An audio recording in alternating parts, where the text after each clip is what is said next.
Great Nicobar is a small island of about 900 square kilometers and is home to fewer than 10,000 people. The Indian government says it is pushing ahead with the project to create world-class port infrastructure and boost economic activity in Great Nicobar. But the project will have consequences. If this mega project is implemented, and then the Samban and Nicobaris would be the payment to NA. State should know its priority. If building a city there and a port town, is it a national priority? In the rest of India will not survive without having this.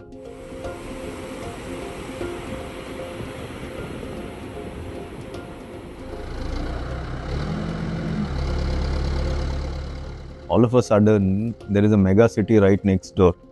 Won't it be a big cultural shock? My concern is with these people. They are the original people. They have not asked anybody's assessment or anything. They just decided that पेड़ काटो and transshipment area बनाओ. किसी को कुछ नहीं पूछा.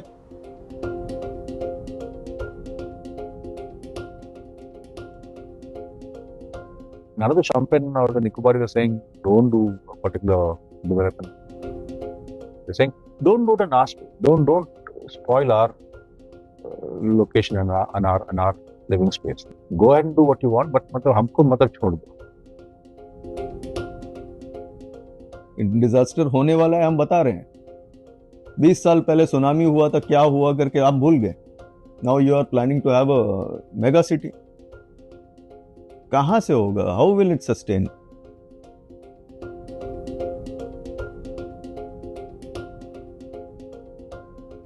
Chennai port को नहीं डेवलप करके आप वाइजैक पोर्ट को नहीं डेवलप करके एक ज्योग्राफिकली आइसोलेटेड प्लेस में जाके आप बना रहे हैं. इसका क्या मतलब बनता है मुझे समझ में नहीं आता.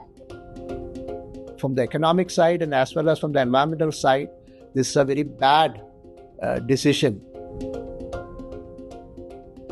Great Nicobar deserves to be preserved as it is, with only Champagne and Nicobaris around there would have it.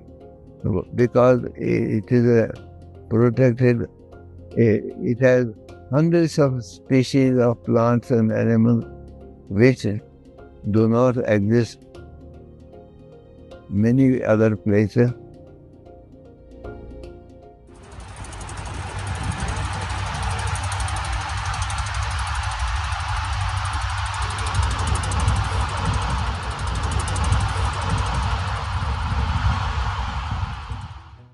Beyond its tribes and biodiversity, Great Nicobar has also been shaped by settlers.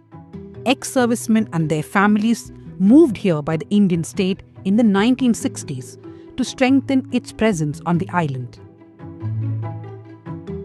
Today, these people remain cut off in remote corners with broken roads, unreliable healthcare, and limited opportunities. The first piece of the project sits on Great Nicobar's east and southeast coast, Galathea Bay, which until recently was a protected wildlife sanctuary. The transshipment port is projected to handle up to 16 million containers a year, placing it among the busiest transshipment hubs in the world.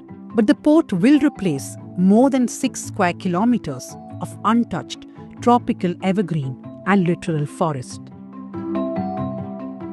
Immediately next to the port, over 1,300 hectares of forest will be cleared for a 3.5-kilometer runway for an international airport, long enough for the largest commercial aircraft. Another 100 square kilometers of tropical rainforest will be cut away to make room for a vast township of 150 square kilometer.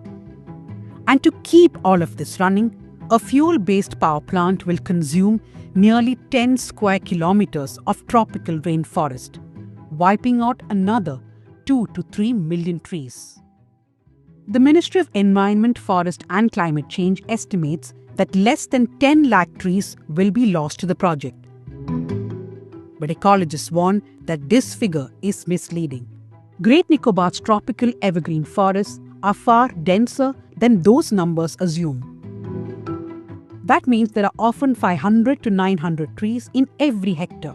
Multiply that across 13,000 hectares marked for diversion, and the real loss could be several times higher. Anywhere between 60 lakh to 1.2 crore trees.